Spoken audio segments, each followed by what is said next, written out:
Invisible Dragons is way stronger than I thought it was, and in this video I'm going to show you how you can get those 3 stars with Invisible Dragons as well. I got 4 examples I'm going to show you, and then at the end I'm going to go in live and show you the thought process that goes through this as I'm working through the attack live. Going to start out with the Invisibomb, going in, trying to grab some value, man. Honestly, when I cooked this up and started using it in Legends League, I was like, man, I don't think this is going to work against a lot of bases. But what I found was kind of the opposite, man. This thing works on way more bases than what I would have ever thought. Like this stupid base right here that is so annoying for so many people that you see so often in Legends League. I honestly didn't think it was going to work, man. I would never have chose to hit this base with this in War. Look at these sweepers, man.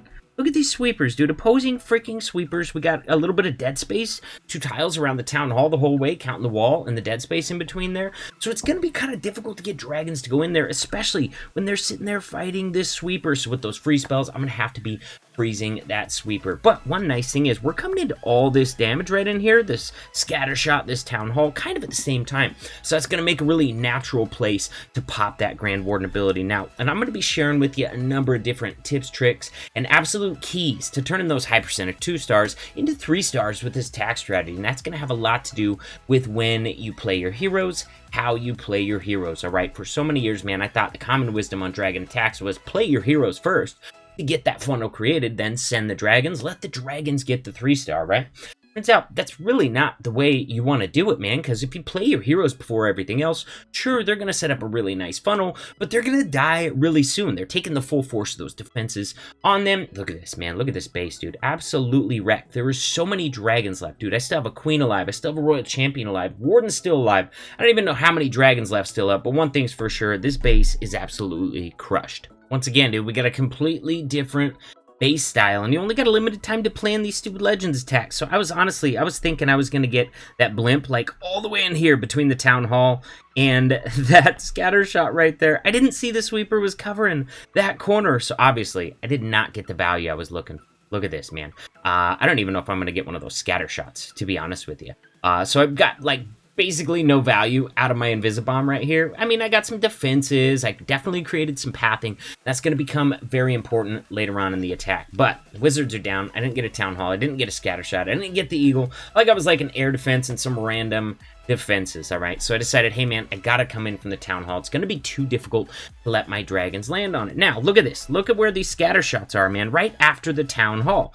Once again, that's going to create a really natural, really the only choice of a place to use your Grand Warden ability. Right as that town hall goes down, you pop that Grand Warden ability, and it's going to carry them invincible into the range of those scatter shots. Now, as that Grand Warden ability wears off, I need to get a couple freezes down on the scatter shots, because I had dragons right between 2 scatter shots. That is like a perfect kill zone. I don't care what kind of troop you got, man. If they're in between 2 scatter shots, they're not going to stay alive long. So, with the Grand Warden ability and the 2 freezes, we got through the most dangerous section of the base. Now, what I was talking about with heroes, you play them right at the same time as your dragons. Like, you drop your dragons, let those dragons develop just a little bit, drop your heroes off to the side where you need that side funneled, and they will work alongside each other, tanking for each other, all right?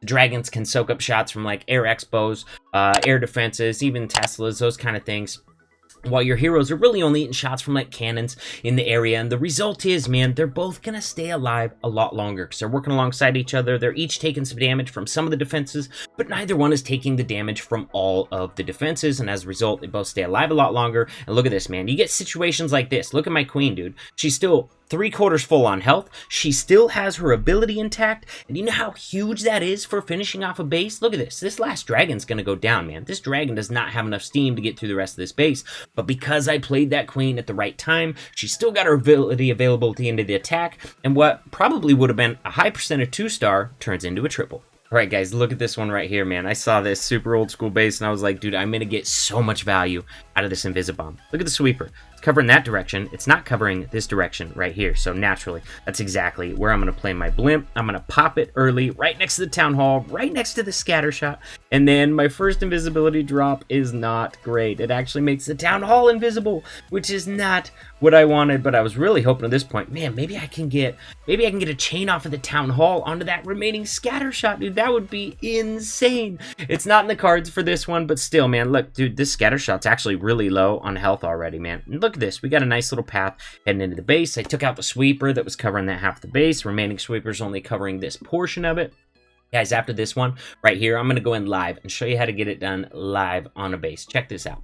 Here we go. We got king and queen played right after the dragons. We're going to try and rage through this first stuff. Now, when you're coming up to scatter shots, man, whether or not you got to freeze them is a matter of how grouped up your dragons are, man. If your dragons are in a thick clump like these ones are on the CC, you gotta freeze the scatter shot. But if they're spread out a little bit and the scatter shot's really only hitting one of your dragons, possibly two, you don't really have to worry about using a freeze right there, man, because the scatter shot does its most damage when a group is tightly packed, and it will deal tons of damage to a massive group. So keep an eye on that when you're thinking about whether or not you want to freeze those scatter shots. And then you're looking for other good freeze value. Sweepers, of course, single right next to an air defense.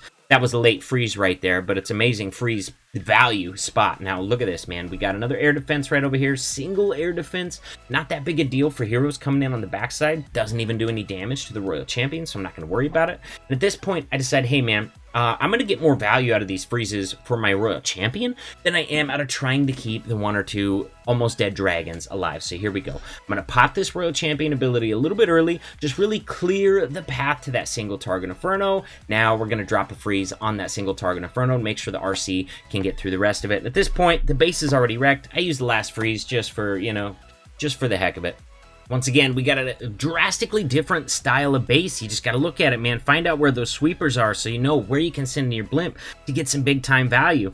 I can miss that sweeper and go in here and target the Town Hall and scatter shots and expos and an air defense and a single. Are you freaking kidding me? It's all about just continuing to drop those invisibility spells and seeing what they're going to grab next. Tornado Trap might prevent me from getting that Eagle Artillery, and unfortunately, man, I got that whole core, but I did not get a single scatter shot. I didn't even get any damage in on them. All right, look at this. We got some of these singles with some damage on them already, but all in all, I was hoping to get a little bit more heavy-duty value. Town Hall's huge, man. Some Expos, Teslas, those are all good. Hollowing out the core, creating some pathing, that's all good stuff. That being said, I would have liked to have grabbed like a scatter shot or at least an eagle or something along those lines.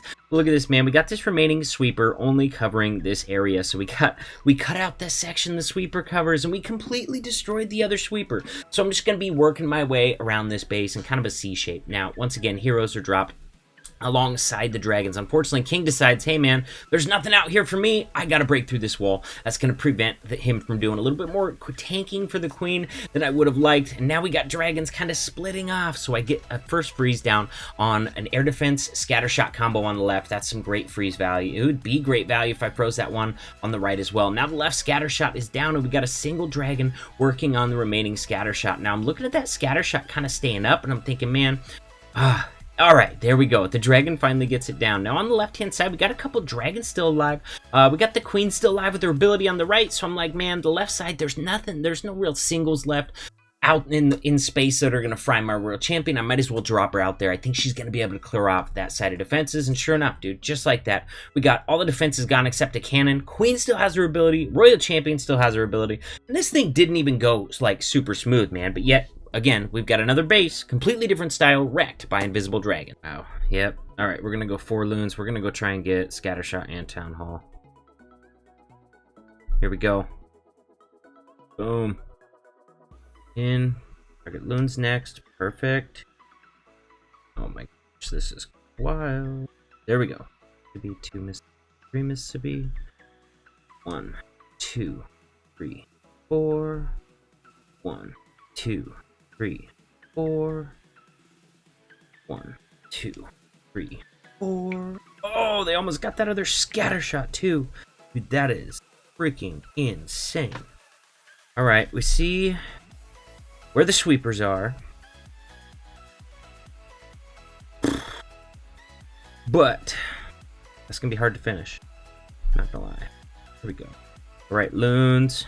We're gonna go dragons. That Grand Warden in. Oops, forgot a dragon. Now, time to bring heroes on the side. Pretty much simultaneously. Now we're gonna start raging. And let's see, man. Loons are kind of doing their job for right now. Let's start. Pretty good. The rage going in. And we got that scatter shots really only on one dragon. Here we go. All right, Grand Warden. There we go. It's not going too shabby. All right, we're going to get the RC in there with the heroes. It's not too shabby. All right, let's go air defense, freeze. Ooh, I should have saved that freeze for the RC. She's going to get out ahead of my other troops. Watch, she's going to die to the king and the enemy royal champion. Honestly, even with one freeze, she probably would have still died to them. Let's see, dragons are there helping her with the king. Oh, got to pop her ability. She's getting low on health. It's looking good, though. Not too shabby, man. Look at all those dragons left, dude. Queen still has her ability. Are you for real? Telling you, man, these dragons are nuts, bro. Dragons are nuts. One of the keys, though, remember, create some pathing, get some value with your Invisibomb. Pathing, honestly, super important. And then play the heroes, like, right after the dragons, off to the side. You don't want to play them before. If you play them too early, cut in that funnel too early, the heroes just die off. They take the full force of defenses, they die off. If you play them during the attack, they work right alongside the dragons, the heroes stay alive, and a lot of times that queen will end up finishing off your triple force.